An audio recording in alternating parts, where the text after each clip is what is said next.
الحمدللہ الحمدللہ وکفیٰ وسلام علی عبادہ الذین اصطفیٰ اما بعد فاعوذ باللہ من الشیطان الرجیم بسم اللہ الرحمن الرحیم حامیم والکتاب المبین حامیم قسم ہے اس واضح کتاب کی انا جعلناہ قرآن عربیًا لعلکم تعقلون ہم نے اس کو عربی زبان کا قرآن بنایا کہ تم سمجھ لو وَإِنَّهُ فِي أُمِّ الْكِتَابِ لَدَيْنَا لَعَلِيٌّ حَكِيمٌ یقیناً یہ لوح محفوظ میں ہے اور ہمارے نزدیک بلند ترین مرتبہ اور حکمت والی ہے سبحان ربک رب العزت عما یصفون وسلام علی المرسلین والحمد للہ رب العالمین اللہم صلی علی سیدنا محمد وعلی آلہ وصحبہ وسلم پارہ 25واں سورۃ الزخرف کہ اللہ کے فضل و کرم سے آج ابتدا ہو رہی ہے اور اس کی پہلے اولین 4 آیاتوں کی تلاوت کی گئی ہے. یہ جو حامیم کی صورتیں ہیں 7 صورتیں ہیں جو حامیم سے شروع ہوتی ہیں اور یہ متواتر ہیں اور یہ مکی صورتیں ہیں. مفسرین نے کہا ہے کہ جہنم کے 7 دروازے ہیں اور جنت کے 8. جہنم کے 7 دروازے ہیں اور جو شخص سورۃ حامیم کی تلاوت ان حوامیم کی کرتا ہے تو اگر خدا نہ خواستہ اس کو جہنم میں بھیجا جائے گا تو یہ حامیم ہر دروازے پر 7 حوامیم ہیں تو اس کو اندر نہیں جانے دیں گی. بہرحال بات ساری ایمان کی ہے. جس کا خاتمہ ایمان پر ہو گیا وہ تو کامیاب ہے اور جس کا خدا نہ خواستہ ایمان پر خاتمہ نہیں ہوا تو وہ ناکام ہے. اللہ سے دعا ہے کہ اللہ تعالی ہم سب مسلمانوں کا خاتمہ ایمان پر فرمائے. اب یہ حوامیم یعنی حامیم کی جتنی بھی صورتیں ہیں ان میں زیادہ تر توحید کا ذکر ہے. یہ مکی صورتیں ہیں اور ان میں زیادہ تر ذکر جو آتا ہے وہ توحید کا ہے اور یہ آپس میں ان کے ایک دوسرے کے ساتھ تعلق ہے مضامین کا. اب یہ قرآنی ترتیب کے حساب سے یہ 43 نمبر پر ہے 43 اور نزول کے لحاظ سے کہا جاتا ہے کہ یہ 61 نمبر پر ہے اور اس کے بعد 53 صورتیں اور نازل ہوئی تھیں. اب شروع میں حامیم سے یہ جو شروع ہوئی ہے سورۃ الزخرف. زخرف کا جو معنی ہے سونا ہوتا ہے گولڈ جس کو ہم کہتے ہیں اور دوسرا اس کا معنی ہے مزین کرنا زخرف. تو یہ اس سورت کے 35 نمبر آیات پر زخرف کا لفظ آیا ہے. اب حامیم یہ حروف مقطعات ہیں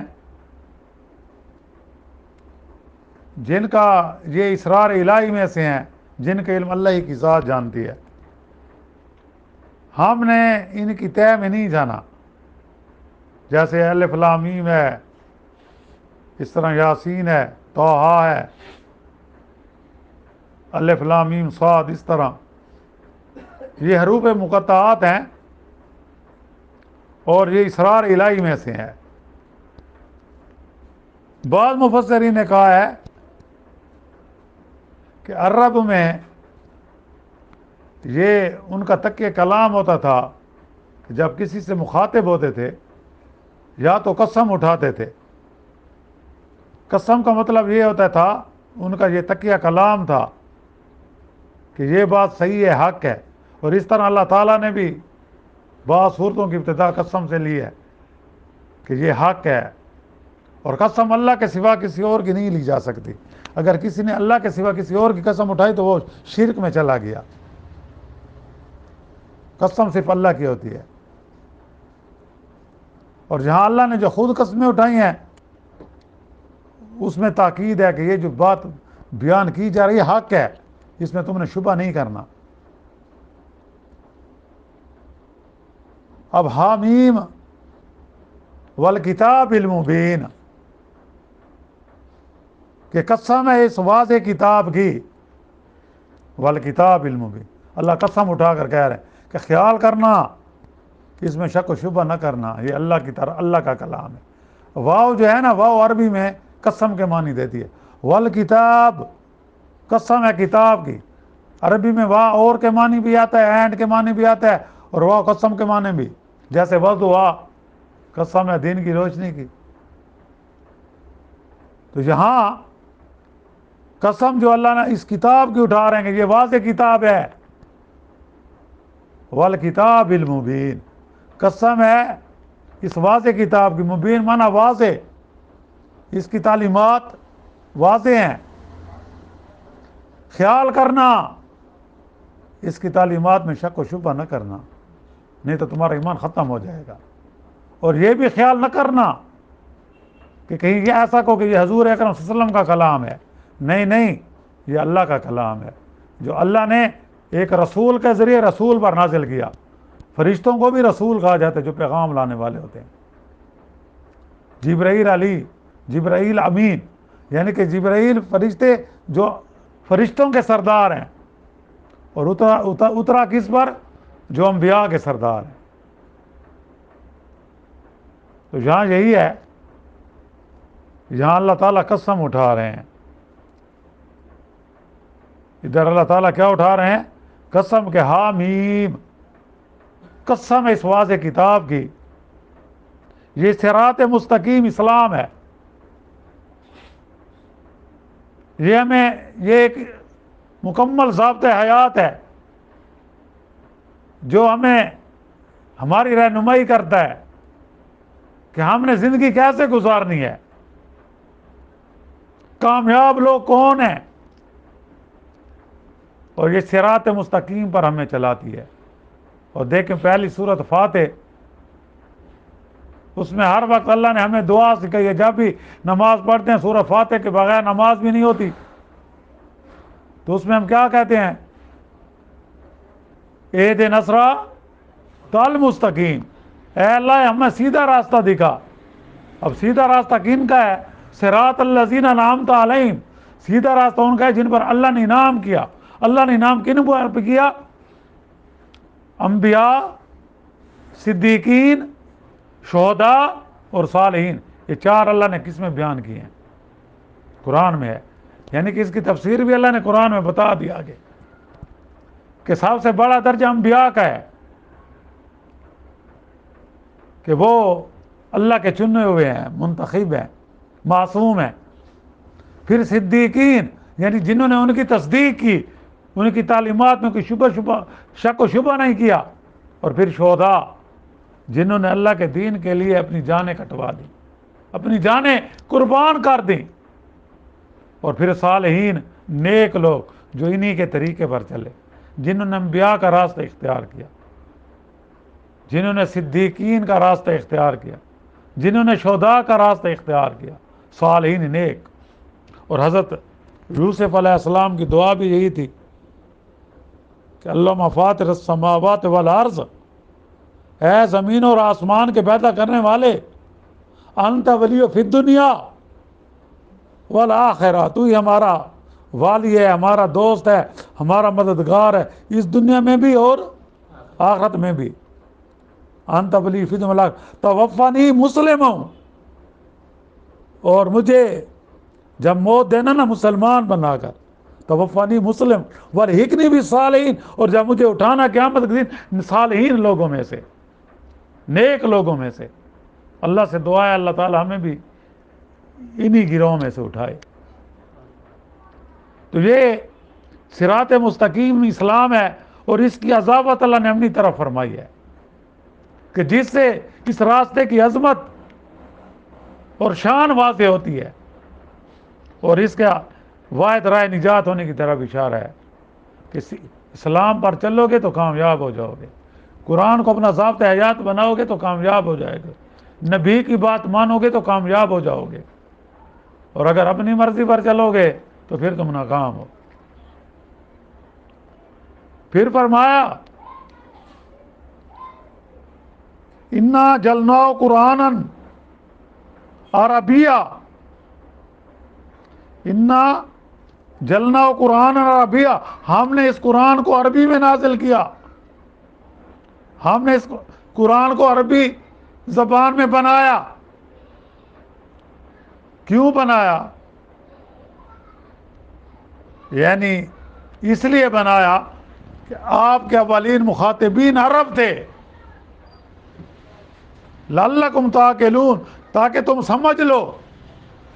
کسی اور زبان میں نازل نہیں کیا، پھر تمہارا اعتراض ہوتا کہ یہ تو قرآن عربی زبان میں نہیں ہے، یہ تو کسی دوسری زبان میں ہے، ہم تو اس زبان کو جانتے بھی نہیں، کیا کہا جا رہا ہے۔ تو اس لیے اللہ نے اس کو عربی زبان میں قرآن کو نازل کیا کہ اس کے اولین مخاطبین عرب تھے، نبی کریم صلی اللہ علیہ وسلم کی زبان عربی تھی۔ یعنی جو دنیا کی فصیح ترین زبان ہے، قرآن جو ہے عربی جو ہے دنیا کی سب سے فصیح ترین زبان ہے۔ اس میں ایک ایک چیز کے کئی یعنی کہ نام ہیں، یہ اتنی بڑی وسیع زبان ہے۔